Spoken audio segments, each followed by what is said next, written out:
تعالیٰ نے ان کو اپنی نشانیاں دکھائیں، اللہ تعالیٰ کا دیدار کیا۔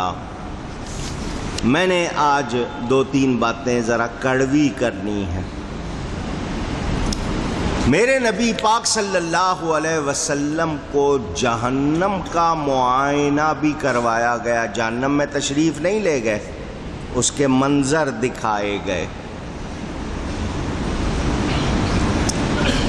حضور اکرم صلی اللہ علیہ وآلہ وسلم کو دکھایا گیا کہ جہنم میں لوگوں کا کیا حال ہے۔ یہ مثالی شکلیں تھیں جو پیش کی گئیں۔ ایک شخص دکھایا گیا جو لوگوں کی امانتیں قبول کرتا رہتا تھا، مگر مالی طور پر حفاظت کی طاقت نہیں رکھتا تھا۔ انکار نہیں کرنا کہ نہیں جی میں نہیں سنبھال سکتا، مجھے نہیں دو، طاقت نہیں تھی مگر لیتا رہتا تھا۔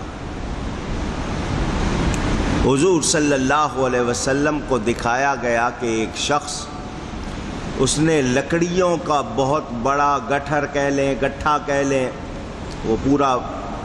وہ جمع کر لیا، لیکن اس کو اٹھانے کی طاقت نہیں رکھتا، اور وہ بوجھ اس کے سوا کسی اور نے اٹھانا نہیں ہے۔ یہ بتایا گیا اس کا حال کہ یہ دیکھ لیں، اس کو یہ بوجھ اٹھانا ہے، اٹھاتا ہے، اٹھایا نہیں جاتا۔ یہ حال ان لوگوں کا ہے جو امانتیں قبول کرتے رہتے ہیں مگر ان کا سنبھالنے کی طاقت نہیں رکھتے۔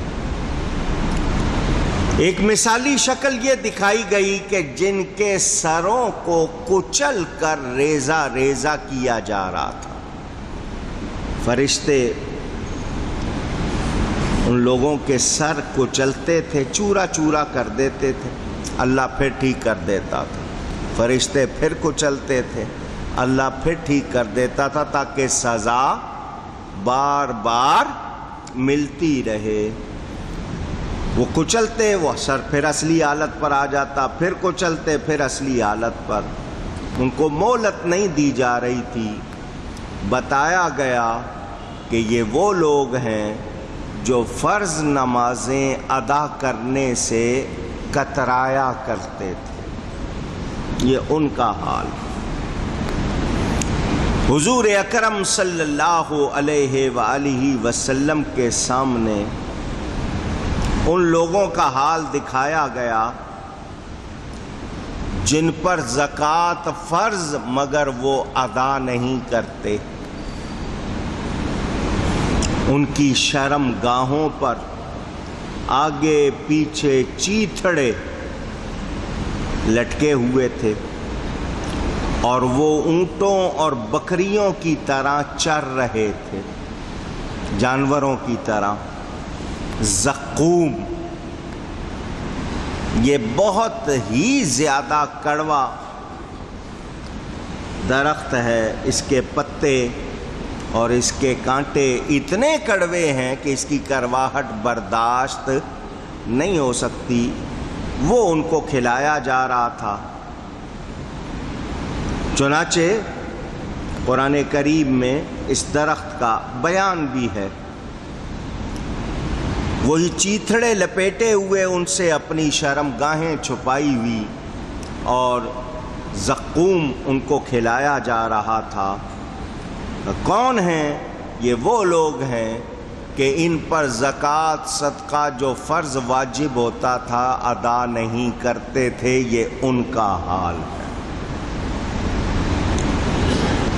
حضور اکرم صلی اللہ علیہ وسلم کو دکھایا گیا کچھ لوگ ہیں، ان کے سامنے دسترخوان بچھے ہوئے، بہترین بھنا ہوا گوشت اور کچھ سڑا ہوا اور بدبودار گوشت بھی ہے، مگر وہ لوگ اچھا ستھرا بھنا ہوا گوشت چھوڑ کر بدبودار اور سڑا ہوا گوشت کھا رہے تھے۔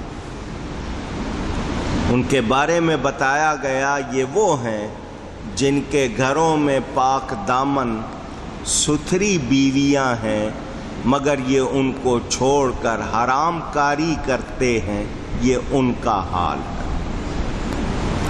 یہ سزا ایک وقت کی نہیں تھی کہ ایک مرتبہ ہو گئی، نہیں، مسلسل جاری۔ ڈاکہ ڈالنے والے، چوری کرنے والے، بھتہ لینے والے، یہ لوگ جو دوسروں سے ناجائز طور پر کھینچتے ہیں، ایک ایسی لکڑی کے دکھائی گئی، اس کو سامنے سے گزارا گیا کہ جو چیز بھی اس کے پاس سے گزرتی تھی وہ لکڑی اس کو پھاڑ ڈالتی تھی۔ بتایا گیا یہ وہ لوگ ہیں جو گھات لگا کر ٹارگٹ کلنگ کرتے ہیں، ڈاکہ ڈالتے ہیں، بتہ لیتے ہیں لوگوں کو، جس کو آج کل بتہ کہا جائے۔ یہ ان لوگوں کا حال ہے کہ ان کے جسم کو یہ لکڑی پھاڑتی ہے، اللہ پھر ٹھیک کرتا ہے، یہ لکڑی پھر پھاڑتی ہے، ان کو اس طرح سزا دی جا رہی ہے۔ فرمایا ایسے لوگ بھی دکھائے گئے جو خون کے دریا میں تیر رہے تھے اور پتھر نگل رہے تھے۔ خون بدبودار گندا، اس میں وہ غوطے لگا رہے تھے اور پتھر کھا رہے تھے۔ کون لوگ ہیں یہ سود کھانے والے لوگ، یہ ان کا انجام دکھایا گیا۔ ایسے لوگ دکھائے گئے جن کی زبانیں اور ہونٹ لوہے کی قینچیوں سے کاٹے جا رہے تھے۔ ادھر فرشتے کاٹتے، اللہ پھر صحیح کر دیتا، فرشتے پھر کاٹتے، اللہ پھر صحیح کر دیتا۔ یہ کون لوگ ہیں؟ بتایا گیا کہ یہ وہ لوگ ہیں جو فتنہ پیدا کرنے والے، تقریریں کرنے والے، زبان سے کچھ اور کہتے ہیں، ان کا عمل کچھ اور ہے۔ یہ ان کے ساتھ کیا جا رہا ہے۔ چغل خوروں کا انجام دکھلایا گیا جن کے ناخن تانبے کے تھے، کاپر، اور وہ ان سے اپنے چہرے کو اور جسم کو نوچ رہے تھے۔ بتایا گیا یہ وہ لوگ ہیں جو چغلیاں لگاتے ہیں اور غیبت کرتے ہیں۔ غیبت کس کو کہتے ہیں؟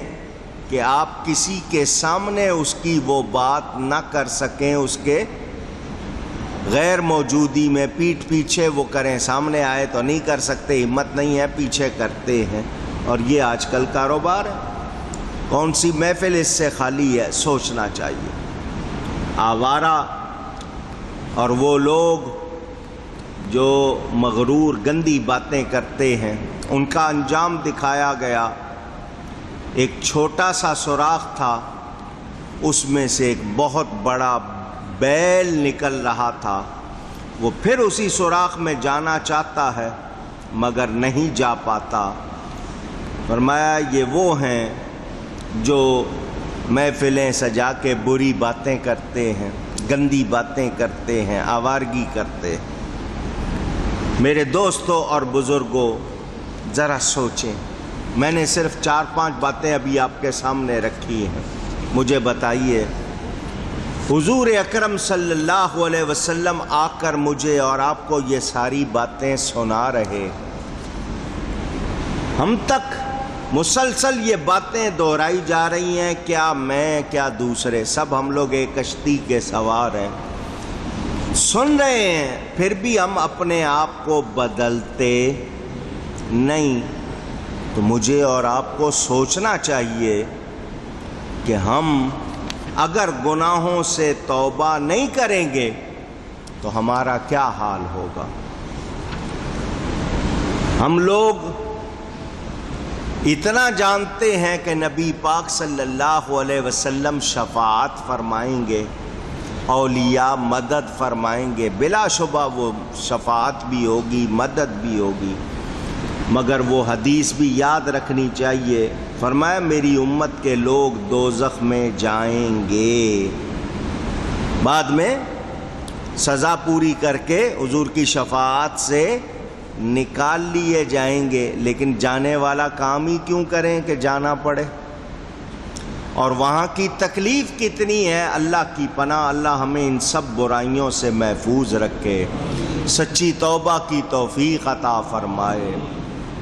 دنیا کی آگ جس کو آپ بھڑکتی ہوئی سب سے زیادہ، آپ کے یہاں آگ کے لیول ہے نا، یہ ایک لیول 1 2 3 4 گریڈ بتائے گئے ہیں، یہ سب سے زیادہ جو تیز آگ ہے اس کو 150 گنا 150 ٹائمز مور آپ اس کو اور زیادہ کریں، تب جا کر وہ جہنم کی آگ جیسی ہوگی، اتنی سخت۔ اور ماچس کی تیلی ذرا سا وہ شعلہ دے جائے تو کھال سے برداشت نہیں ہوتا، اتنی آگ کون برداشت کرے گا؟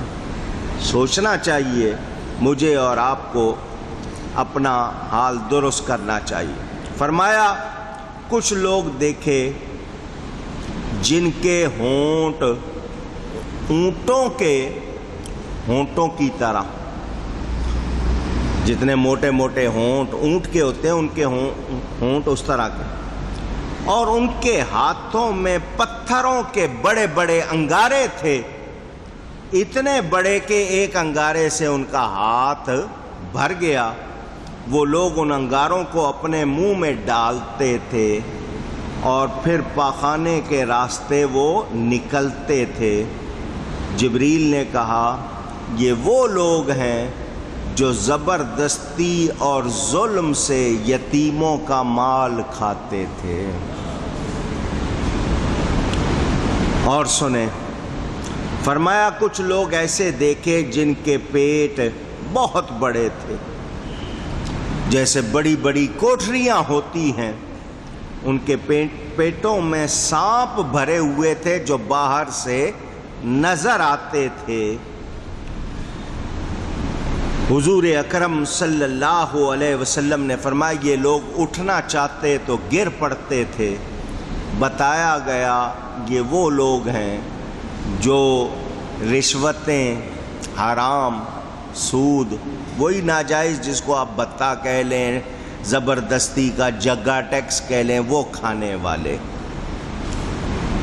حضور اکرم صلی اللہ علیہ وسلم نے فرمایا ایسی عورتوں کے پاس سے گزر ہوا جن کو ان کے سینے کے بل، چھاتیوں کے بل لٹکایا ہوا تھا، جسم کے وہ حصے جو چھپانے چاہیے جو دکھاتی ہیں، نمایاں کرتی ہیں، یا تو ڈھکتی نہیں ہیں یا نمایاں کرتی ہیں۔ بتایا گیا یہ وہ عورتیں ہیں جنہوں نے اپنے گھروں میں وہ اولادیں پیدا کیں جو ان کے شوہروں سے نہیں تھیں، یعنی دوسرے مردوں سے تعلقات رکھے اور بچے جنے، یعنی زنا کرنے والی۔ حضور صلی اللہ علیہ وسلم نے فرمایا ایسے لوگ دکھائے گئے جو اپنے پہلو کا ہی گوشت نوچ نوچ کر کھا رہے تھے۔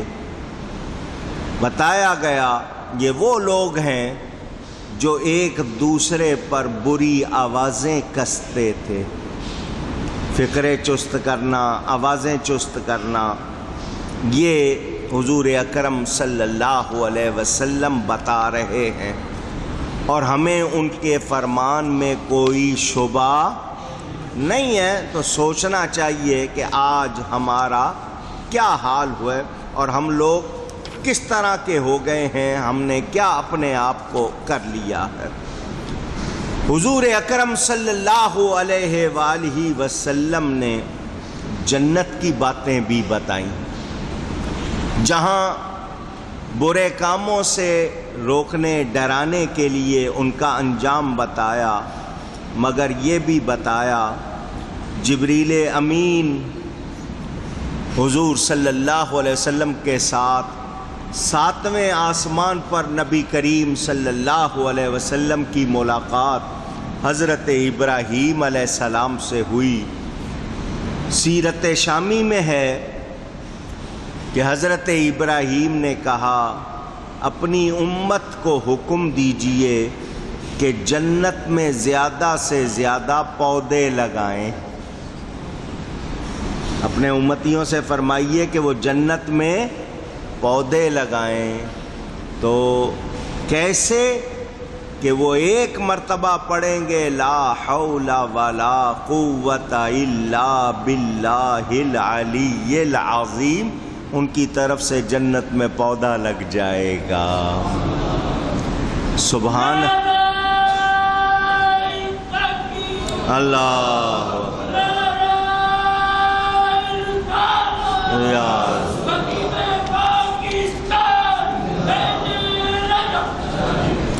سبحان اللہ پڑھیں گے تو بھی پودا لگ جائے گا۔ تو ہم سب کو اپنی زبان اچھے کلمات سے تر رکھنی چاہیے، بجائے اس کے کہ آپ غلط لفظ بولیں، غلط گیت گنگنائیں۔ کتنا اچھا ہو کہ زیر لب کا مطلب آواز نہ بھی ہو، ہونٹ ہلتے رہیں، تسبیح پڑھتے رہیں، لا حول پڑھتے رہیں۔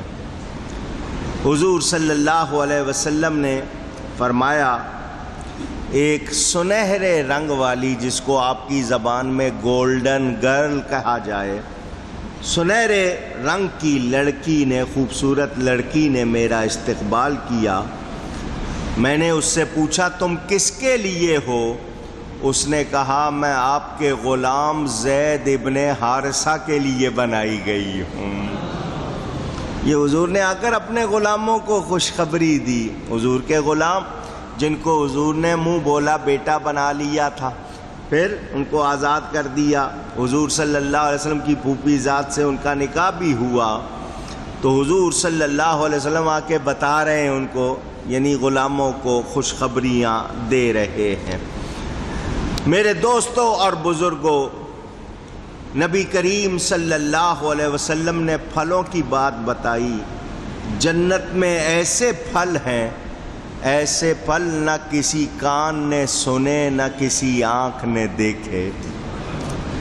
فرمایا آپ کھائیں گے، کھاتے جائیں گے، کھاتے جائیں گے، کھاتے جائیں گے، کھاتے جائیں گے، جتنا کھاتے جائیں گے اللہ اور بناتا جائے گا۔ وہ پھل ختم ہونے میں نہیں آئے گا، اور اتنا ذائقہ ہوگا اس میں، اور اتنا۔ جنت میں صرف آپ کو پسینہ آئے گا، وہاں پیشاب پخانہ وغیرہ کچھ نہیں ہوگا۔ کیا آئے گا؟ پسینہ، وہ بھی کستوری جیسا خوشبودار ہوگا۔ وہاں اس کے علاوہ اور کوئی چیز آپ کے بدن سے نکلنے والی نہیں ہے، صرف پسینہ نکلے گا اور کچھ نہیں۔ وہاں تصور ہی نہیں ہے کسی اس کا، یعنی وہ آپ کہیں گے جی ہضم کیسے ہوگا اور کیا ہوگا، کتنا کھائیں گے، کبھی چکھ لیا، ہر وقت کھاتے رہیں، مزے کرتے رہیں۔ وہاں سیراب ہونے والی یہ نہیں ہے کہ جی بھر جائے گا کہ نہیں جی بس بہت ہو گئی۔ حضور فرماتے ہیں میں جنت میں داخل ہوا، وہاں میں نے موتیوں کے بنے ہوئے گنبد دیکھے۔ آپ یہاں عمارت بناتے ہیں، سیمنٹ چاہیے، ریتی چاہیے، یا مٹی کے گارے بناتے ہیں ریت ڈال کے۔ مختلف علاقوں میں موسم کے حوالے سے ہوتا ہے، کراچی والے ریتی ڈالتے ہیں، دوسرے کسی علاقے کے لوگ ریت ڈالتے ہیں، کوئی مٹی ڈالتے ہیں۔ فرمایا میں نے وہاں پر سیمنٹ گارا کیا ہوگا؟ مشک، کافور، عنبر، یہ وہاں کا گارا ہوگا، اندازہ کریں۔ فرمایا موتیوں کے گندے ہوئے گجرے اور ہار دیکھے، وہاں کی مٹی مشک ہے۔ جنت کے انار بڑے بڑے ڈولوں کے برابر، پوری پوری جیسے بالٹی ہوتی نا، اتنے بڑے بڑے انار، اور وہاں کے پرندے اونٹوں کے برابر ہیں۔ وہ کوئی خوفناک نہیں ہوں گے، ان کی آوازیں۔ آج آپ کو شوق ہے کہ جی فلانے کی آواز میں گیت سن لوں، گانے سن لوں، تو سنو، وہاں جو حوریں ہوں گی وہ آپ کو فل ٹائم، پورا وقت اللہ کی تسبیح سنایا کریں گی۔ اتنی پیاری آواز میں وہ سنائیں گی، وہ سب آپ کے لیے ہوں گی، آپ وہاں ان سے سنیں، اور جو یہاں گیت سن رہے ہیں ان کے حصے میں وہ آئے گا نہیں۔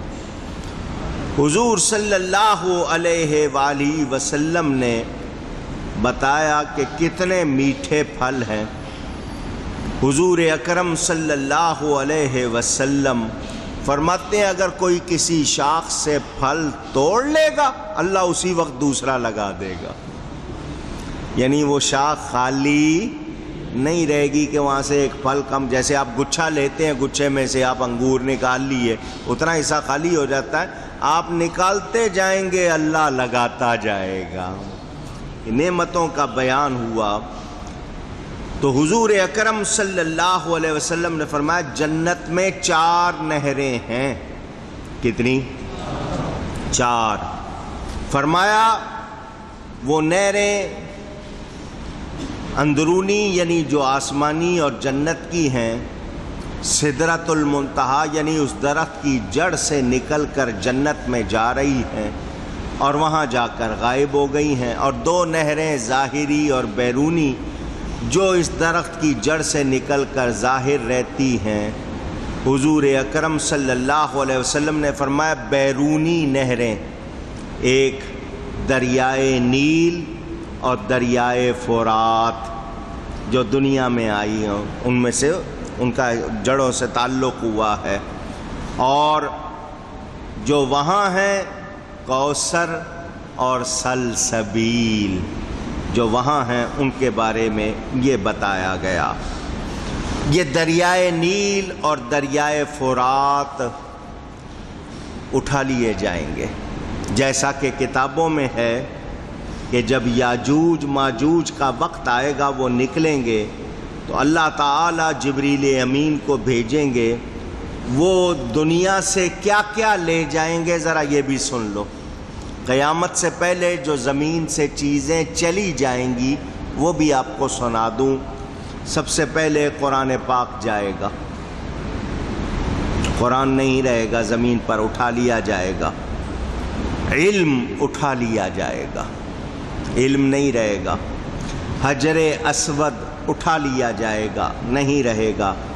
مقام ابراہیم جو کعبے کے پاس ہے وہ بھی اٹھا لیا جائے گا، اور تابوت موسیٰ حضرت موسیٰ علیہ السلام کا صندوق جو زمین میں گم ہو گیا ہے وہ بھی اٹھا لیا جائے گا۔ یہ چیزیں زمین پر نہیں رہیں گی کیونکہ اس وقت زمانہ ایسا آ جائے گا ان کی بے قدری ہو سکتی ہے، ان کو اٹھا لیا جائے گا۔ سیرت شامی میں سیحان اور جیحان ان 2